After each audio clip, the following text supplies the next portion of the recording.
If you enjoy Gaeilge Weekly, want to begin feeling truly confident speaking and using the Irish language, don't forget to become a Learn Irish Online member today.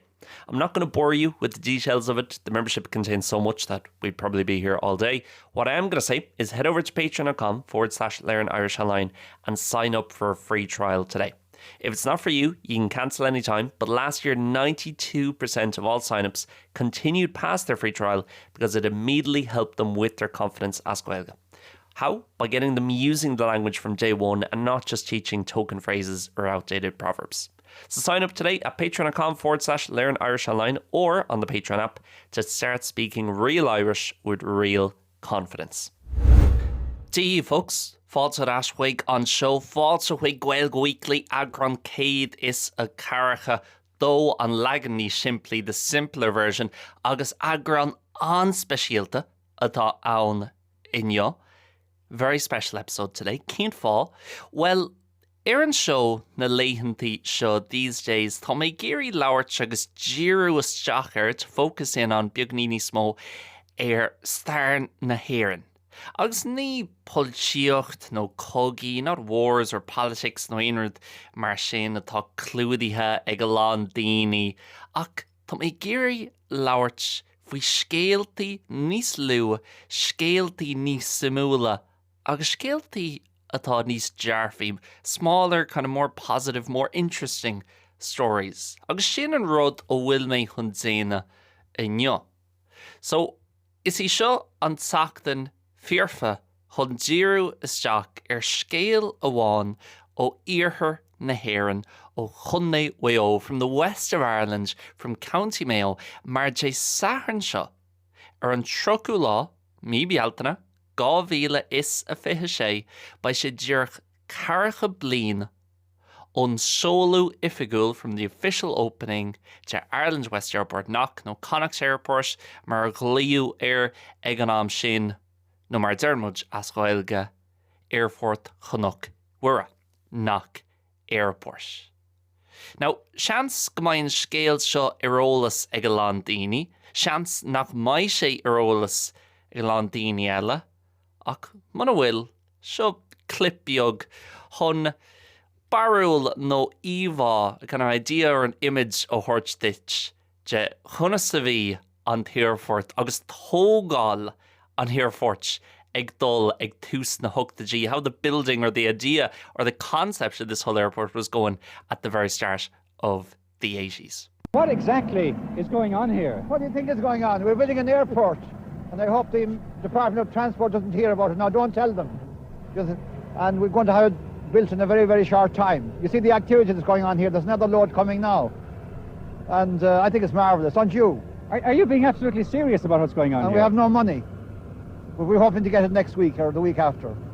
You don't really have permission, and you don't have money? I'm not sure whether I have permission or not. But I mean, I'm going ahead anyhow, just taking a chance. So bin James Horan, no Monsignor James Horan, chun a hedgel ceart a chur air.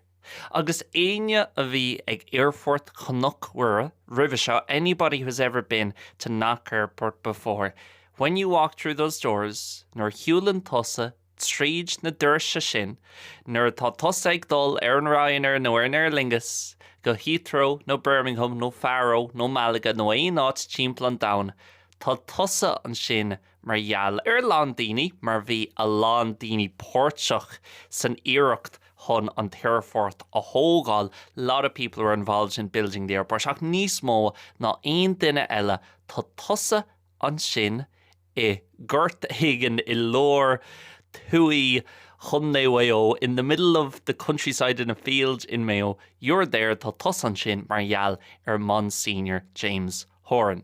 Agus an aisling do chredsa agus do dhéanta a bhí ag this incredible and impossible dream that he had of having a major international airport in the middle of Mayo.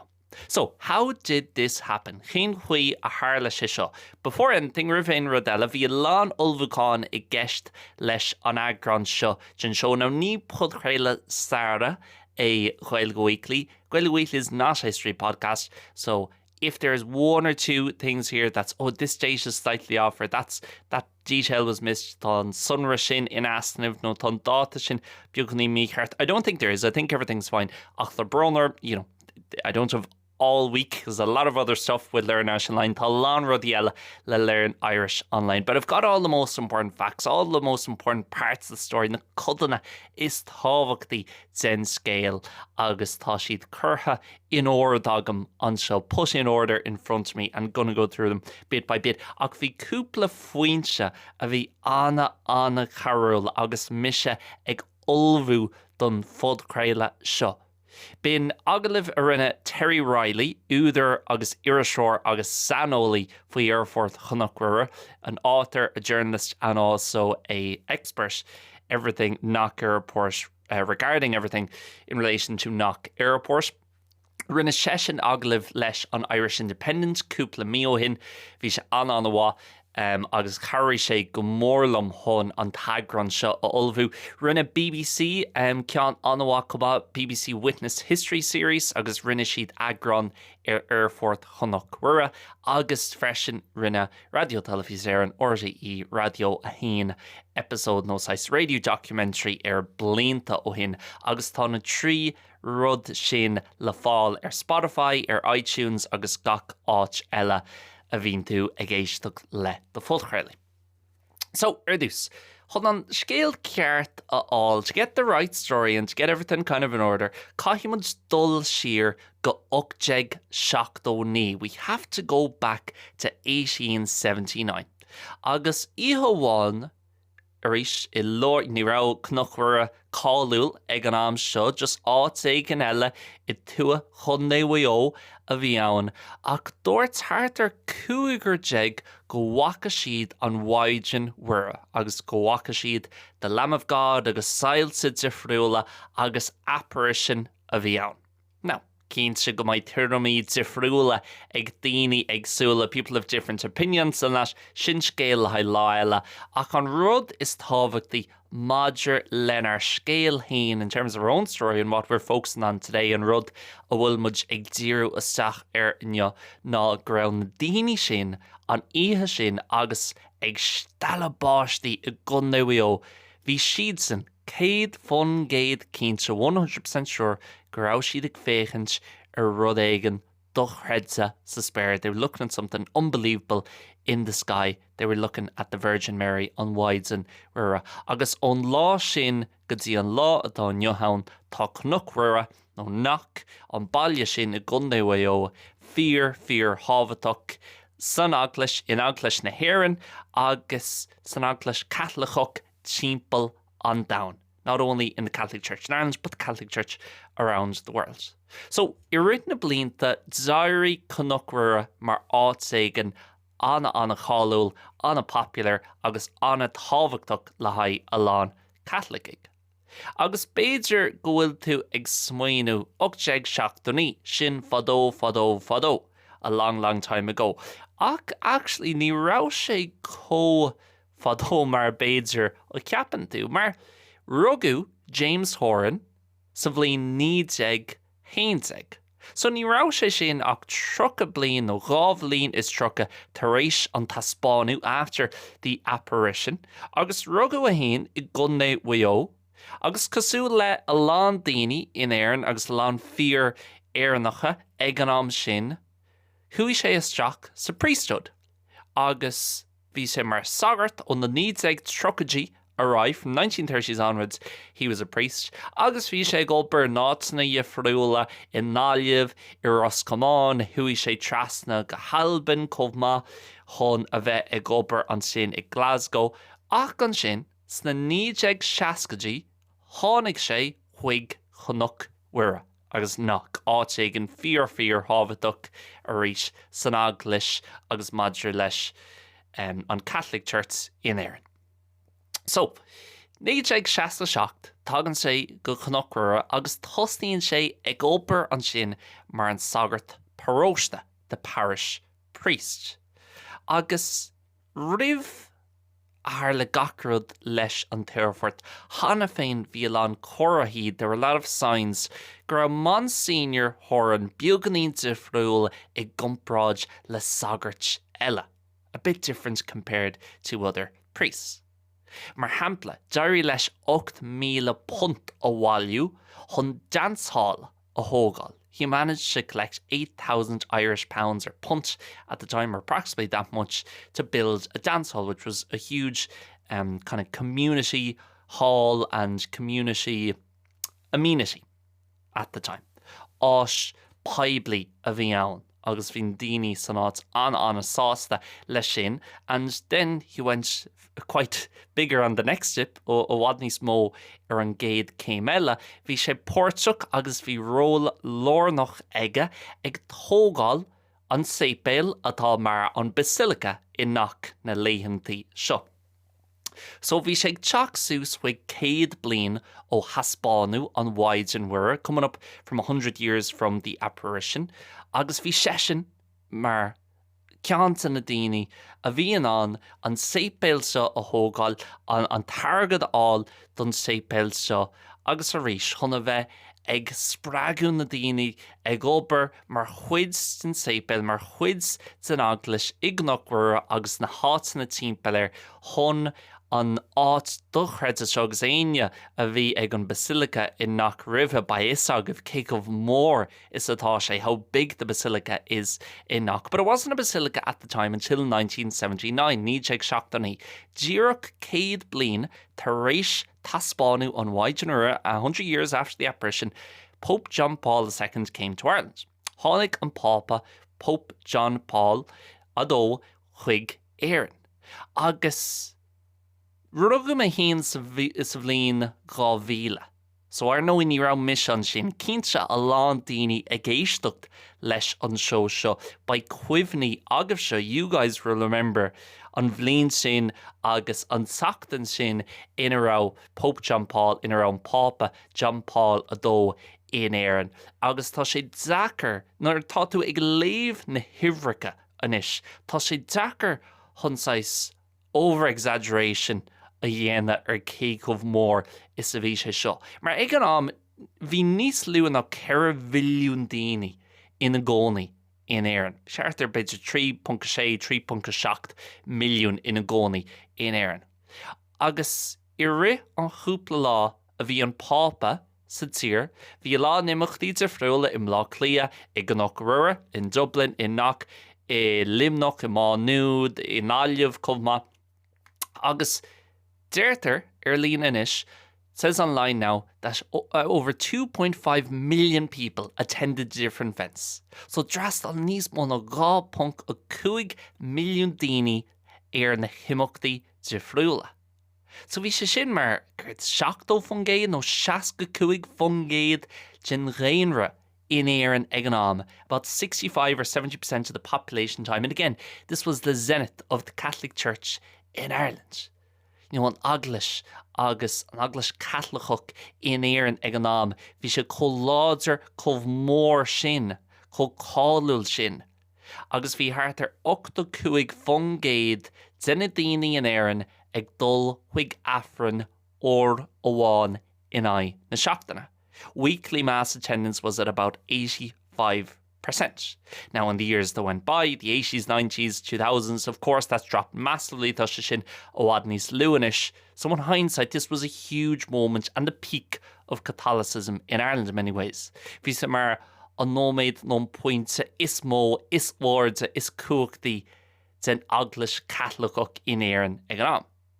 Agus bhí Monsignor Horan an a sásta chun an Papa a eáil I Gnocmhuire, agus thug an Papa cead don daoine nach agus don sépéal nu anach chun an stádas basilica a chur air.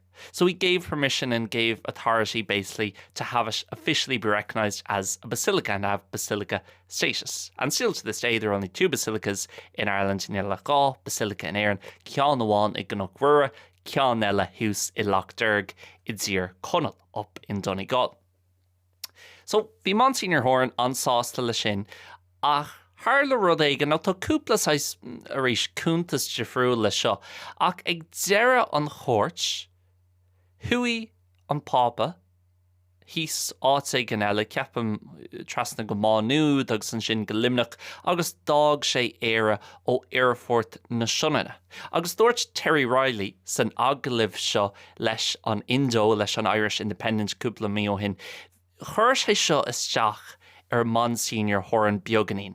Kind of annoyed Monsignor Horan a bit because he thought, why can't he spend his last night here in the west of Ireland in Mayo and Connacht and leave from an airport the next day? Ach annoy ní rá airport I gunach ag an am.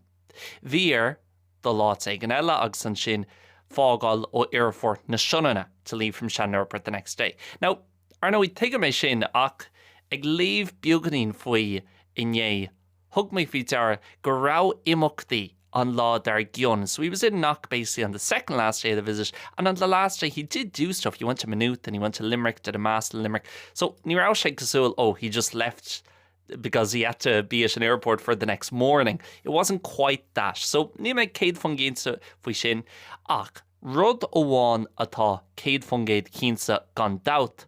One thing that's 100% sure without doubt is that around the time of that visit, or just after, Monsignor Horan, who had thoughts about setting up an airport before, bhí smuointe aige maidir le Airfort a hógáil agus Airfort ó bhunú river seo, dúirt sé, I'm going to do it. And we're going to build a Connacht airport. We're going to build one in Knock. Thomason cean a hógáil I gnách wura. Now, bhí smuointe ag river seo ar na 70 agus fiú na 60 ach bhí sé díreachtar éis an chóirt a thug an pápa John Paul Adó ar éire a dathraí gacrad agus tháinig sé nó dearí sé mar fear rud a rá sé chun déana, a real thing he was going to do. Agus dearan Terry Riley rud amháin faoi Monsignor Horan, grá sé I méarla a doer, and that when he wanted to do something, he would get it done. There was no stopping him. Ní rá aon rud chun chur stocker. He had two main motivations for building this airport. Bhí rá spragu ulóir aige chun an Airfort seo a hógáil ar dús bhí sé géirí go dteochadh ilithrig that pilgrims would come chuig on screen to the shrine agus chuig on basilica ach freisin bhí sé géirí servicey a chóirt do Windsor Iarthar na hÉireann. He wanted to provide services to the people of the west of Ireland. Now, ar feadh nóméid nó chó, tá mé géirí go smuoiníonn tú siar agus go saolíonn tú go bhfuil sé 98 in éireann. Agus tá tú a chónaí I gundé Weo, nó chundé Roscommon, nó Gaillimh, nó áit sé gan an sin in Iarthar na hÉireann I gúga chonacht. Tá lán as Imreacha, a lot of immigration, daoine ag fágáil na tíre ag dul go London, ag dul go Boston, nó Arroch, agus áit sin na timpeall an domhan, mar ní léon postanna nó ní léon airgid le fáil in éireann. Tá díofriocht agus codarsnacht contrast ulmhór idir Blá Clia agus an Salem Lá Clia agus an chuid eile den tír. Rís a bhád níos bochta agus a bhád níos lúdeisina in Iarthar na tíre. Agus tá tír a bhád níos mó ar chlí. The country's a lot bigger in a way, and not in a good way, in the sense that if you were from Mayo and you were working up in Dublin, beidir bhí tú ag obair hús an sin in Lá Clia, there was no WhatsApp. There weren't the motorways we have of today. It took a lot longer. Thug sé bhád níos mó ama chun dul ó bháit go háit. Didn't have the buses maybe going all the time. Still don't, some would say. Fós níl siad agin dearthach a lán daoine. But living in Dublin and being from Mayo at that time was almost like living in London. Bhí sé beagnach cosúil le bheith I do chónaí in London. So it was a very, very different time. An tír friúil agus is dócha ar chlí is féidir leat rá le sin agus go háirithe le hindsight is féidir leat féchann siar agus rá, well, it made perfect sense to build an airport. You know, it would provide jobs, bheith postanna le fáil, it would make it easier for people to travel in and out of the place bheith sin níos éis gon taistil isteach agus amach, and that's all nice in hindsight, but at the same time, if someone came knocking at your door, you know, mas rud ag an am go gurthach duine éigen courts earth ag an dors, and they said to you, agus dearthach siad san leat. I know you have no money. Tá sam nach bhfuil airgad dad. I know your son just left for Boston. You might never see him again. Tá sam gur chuí go neachi the walk an sin go Boston agus chance nach bhfuil tú chun seisna eáil a ríis. I know your daughter's in London and you haven't seen her in 3 years. Tá déanaín hall an sin in London agus níl si feice ad le 3 bliana anús. But would you mind giving me £200 so I can build an airport? Mé fá in an £200 a thuirt dom onas go bhfuil mé in an airport a thógan seo. Where? Cannot? Oh, just down the road in the big field beside the hill. So ghurt mór díreachanacha leis an gnuk. You'd be thinking, what in the world? And with, especially at a time where the church had so many resources and most ordinary Irish people didn't. Ag in our own méid sin achfunny agus argad ag an aglis ach ní rá ag gná winster in a hair. So easy to look back in hindsight and say, well, of course it was a great idea. Ach ag gnám bhí lán conspóds faoi agus bhí sé sais lán daoine I gcuine an plan seo agus a lán daoine evolver on plan seo. A lot of people against this plan, a lot of people with this plan. But one person was with it was Charlie Haughey. Dino one a bhí leis an plan seo agus evolver in favour of this plan bin Charlie Haughey. Taoiseach cart an am sin. Agus cheall sé, no rinne sé choin tú main agreement chun £10 million a thuirt the Monsignor Horan chun an Terfort seo a thógáil. Now, Jaron Terry Riley reached duine atá ina hanolaí faoi seo, someone who's an expert on this, that he feels that Haughey didn't really know what Horan was doing. He thought it was just going to be a small little runway, maybe not even tarmac or asphalt runway, just a grass runway, seans grouchin, just runway beag a thógáil a crochu agus maybe, there'd be a flight to Dublin every so often or that would be it. Ní rá is ag Haughey, no seans má nach rá is ag Haughey gur Monsignor Horan actually géirí airport ceart a thógáil agus airport cosúil leis an airport atá agin I gconacht inis an lá tónne hon a Gavid's fish sé, an airport such as the one we have nowadays in 2026. But as you heard from the clip at the start, Monsignor Horan was determined he was going to do it, and he wasn't, even though he got government money, cé gur airgad ag an réaltas, he wasn't fully dependent on it. And this was really put to the test in 1981. Bhí sé seo a bhfad níos deachar le déana in níos ag 8 Cén fá? Well, in 1981, they'd begun construction, thosaigh siad an Oberon sa agus thosaigh siad an tógáil. But there was a change in government, very kind of a big time of uncertainty in Irish politics. Bolíoch na hÉireann bhí lán éigin seacht ag an am sin, bhí ceapan 3 toghchan tíbhaiste de 8 míd 3 elections in 18 months, in 81, 82, hunger strikes up in the north, a lot going on. And Fine Gael got in instead of Fianna Fáil, so hui Fine Gael is deach in áit Fianna Fáil, agus chuir siad stop leis an £10 million. Now, fós, for Monsignor Horan neart gen airgad sin, ach ní mhór sé an rodomláin agus ar fa cúpla seachtain, cúpla mí, bhí cuma go méach orthú stop a chur le seo. It looked like they'd have to stop this and give it up. Ach arish, ag dullar ashwig quote sin le Terry Riley, he was a doer. And once Monsignor Horan decided he was going to do something, there was no stopping him. So, tá alt ionach aimsithe agam. I found a brilliant article, a Substack article written. Unfortunately, I don't have the writer's name. I just have their profile name. So, on profile atá acu Substack ná 15-minute coffee. Agus tá sé siar an asca le feicáil tá alt ionach scríofa aige maidir leis an uair seo agus maidir le the funding cut agus cén chuí a bhailí agus a rinne Monsignor Horan cínsa go méich siad in an leanantraile seo agus an target a bhailú. So, Horan drove on even when funding was cut after the 1982 election. To make up for the shortfall, he launched an ambitious jumbo draw, a lottery which offered a stunning array of prizes, including cars, houses, cattle, sites for houses, heating oil, which actually attracted a huge interest, and a lot of money. It was a wild concept, especially in a place where many people had never flown before. But Horan knew how to tug at heartstrings. He travelled the world, he went to Australia, the US and beyond, appealing to the Irish abroad, urging them to support his dream. Agus seo an rud is tábhachtí agus luí mé é seo ag tús an fudchréile. Na léithintí seo nuair a haon tusa tríd na doirse sin, tríd na gataí ag Ireland West Airport nach, it's all because of the charisma and the drive and the determination of this man, Monsignor James Horan. Bhí sé códígrasach sin. He was that determined this was going to happen, and he had a way with people. Not any ordinary priest could have done what he did. Ní rá aonsáis gná sagart in an rud sa a dhéana, airge do bháiliú ó dhaoine de friúla agus hon Cínsú le daoine gur smaoinú ma a bhí ann.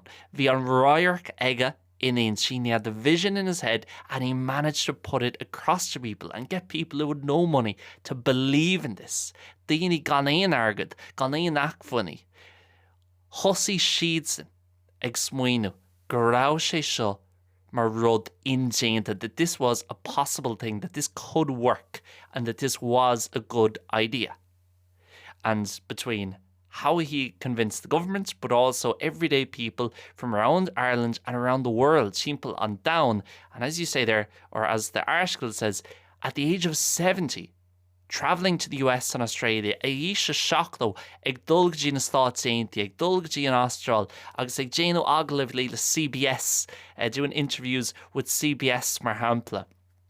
Dochredsa an méid ibre a chur séisteach agus in anion gachra de Harla, land session awry, and he did not take no for an answer. And he had this dream for the west of Ireland. Bhí an aisling seo aige the Windsor Iarthar na Héireann.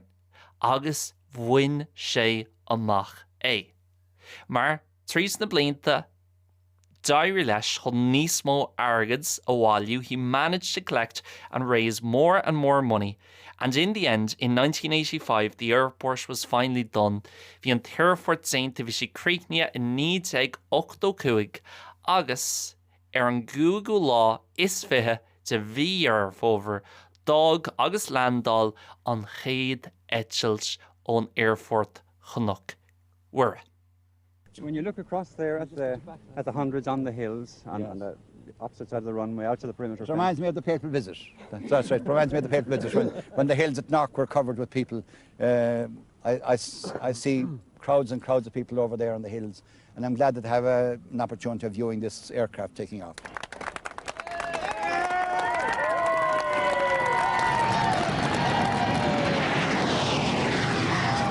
The historic first takeoff from Knock. Even as the 737 disappeared into the mist as 707 was approaching. Lá Chucánach a bhí ann, the Monsignor Horan, agus arís ní rá sé just Monsignor Horan a bhí pórtach leis seo. Bhí a lán daoine de friúla ag obair agus ag taú leis an tionscadal seo.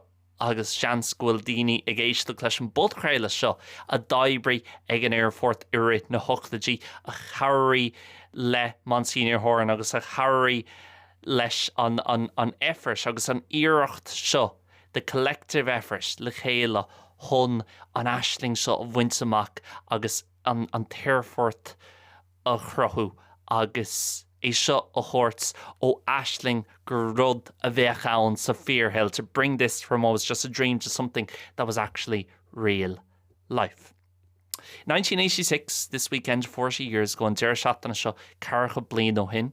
Bhí an solú ofaigúil, the official opening or launch, bhí Charlie Haughey an sin tá fís an a cháúil de Haughey an sin leis an scissors. And he says, I now declare this airport open. Leis an sais mid-Irish Sea accent a bhí aige agus doscail siad an Tirfort. Ní raibh agam actually sular thosaigh mé ag déanú beagnaín taide on scale show before I started doing a bit of research on this story that Haughey was actually born in Mayo. Grogu Charles Hahi I gunne weo. So beids mar shin, fi nasc fi buinchega lesh an áit agus vi sé nísai sympathetic huig Monsignor Horan. Agus cégrá ahrú sa réaltas sa scoil rud ealagus nóí rinne Hahi a lan rudí nachrá ceart chorbe, even though Hahi certainly did a lot of things that weren't correct. One thing with the airport is he did always stick by Monsignor Horan, and he was there that day, and Monsignor Horan wanted him there that day to open the airport. The sad thing, and often the forgotten thing about the story, and rud bronach agus an rud a dhéantar zarma there gomininic modulesh on scale seo, is that Monsignor Horan didn't get to hang around for too long to be able to see his airport in use. Ní rá Monsignor Horan in an fannacht mór an ama timpeall na háitsa hon an Terrafort ecal agus an Terrafort inúsods ecal agus I rint na blinta rinne hugtagin na nóchagin na 2000s diary an Terrafort níos mó agus níos mó agus níos mó agus Anna Rahul. And in the same time, a lot of airports such as Waterford, Sligo, Galway have gone under. Knock continues to beat all the odds. Agus in anion sa racrad lanan sé rai ag éirí níos mó agus ag éirí níos ráthúla, becoming more successful as well. Ach, for Horan, for Monsignor James Horan boss, an géad lá mílúnasa. So just gáví taréis an seolú ifigiúil sin ag deireadh ní bhealtaine níd ag 86. Interesting fact of through the years, of course, loads of bodies and human remains have come back to Knock Airport. And people who maybe died tragically on holidays, or people who emigrated to the US and wanted to be buried in Ireland. Agus curpan the difriú like Ceathracha trades an Terrafort ach bhí curp James Horan mar an chéad curp agus an chéad dina básithe chun Ceathracha trades an Terrafort. He had a dream. Bhí aisling aige chomh go méach an pápa in an airport chunachhuire úsáid agus a 2018 tháinig Pápa Pontius Pope Francis agus níor tháinig sé Airport Vloglia, níor tháinig sé Airport na Shannon an Airport Churcaí, tháinig sé Airport chunachhuire. Cénta an lá sin bhí Monsignor Horan ag fécinn síos Airport hain an lá sin agus anna bródúil chun an pápa eicáil I gnachhuire. Tréis na blianta tá Airport chunachhuire taréis ar níos ráthúla agus níos mó agus le níos mó serviceí agus im lína seans má go mbeidh 2026 mar an chéad bhliain ar sricí sé milliún páisnéir. This year might well be the first year where it reaches 1 million passengers. Bhí Michael O'Leary, CEO de Ryanair, ag an airport thart míohin chun an anniversary seo a chéilóra charcha bliain de airport chunachhuire agus dúirt sesin nach ecinn sé aon fá nach bhfuil an Terrafort in an 2 million passenger of Winchamack Igyan Zemlina. He said that he doesn't see any reason why the airport can't reach 2 million passengers over the next 10 years, and said he certainly identifies Knock Airport as a potential Ryanair base in the next few years, which will allow for morning flights, very early morning flights and late night flights as well. Agus seans go mbeidh sé sin mar an chéad céim eile don airport. And Ryanair deserve credit too. Gandát tá credras buinsamach nó tilsa ag Ryanair comá. They were set up pretty much the exact same time and became the airline that they became almost in line with Knock's success. Agus inis ceapim hartar 8 fungéad den traffic den trácht atá an sin ag gnachhuire tagann sé ó Ryanair. Agus mar eile Ryanair agus an takeíocht atá tugtha ag Ryanair leis an airport tá sé tar éis ar níos mó agus leanan sé a rá dír cosúil leis an aisling a bhí ag Monsignor Horan, leanan sé a rá ag tuairt postanna, serviceí, tuairisíocht agus a lán rudí eile go muintir na hÉireann agus go háirithe muintir chunnaigh agus muintir iarthar na hÉireann.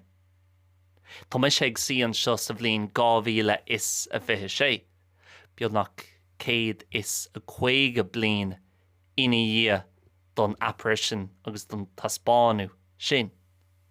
ach margheall cad a Harla no cad nor Harla, níl sagin or no Dira cad a Harla. We don't know for exact what happened that night, but because of whatever those people saw or believed they saw that night, 150 years later, I can drive 2 hours to the west from Seville, come in on a vet tamans fra ga or Trasna on Troran, go Faro, over the border to Faro, and get a flight from Faro to Knock. August come in on dul ga or gale on Troella, the other direction, agus cean a all, a nocht no mads na mork, o Malaga, go nach chuma. Agus beidir, láháin agus an Terrafort ag dul onneart gynneart as the airport goes in strength to strength beidir, my man an cean a all, lá kins o Seville, cuma agus feic se sin an cool fad. Ach dul creidse an ashling a bhí ag Monsignor James Horan agus rugu a hén sa bhliain níd ag héns ag. No go bliain raibh a rugam a hén ach fós an ashling agus an roiarc agus an íomhá a bhí aige in ein sin. Fós tá tionkar aige sin me héal héin agus mis an seo sa bhliain 2000 is a fé sé. So, hon chríoch a chur leis an bud chréile seo to finish this podcast. Hope you've enjoyed it. Let me know if you want more of these type of story, history-based podcasts. A little quote or a little lyric from Christy Moore's song about Knock Airport. Once this quiet crossroads was a place of gentle prayer. From Fatima to Bethlehem and Lourdes to Kilshama, I've never seen a miracle like the airport up in Knock. Míle buíochas, slán agus span.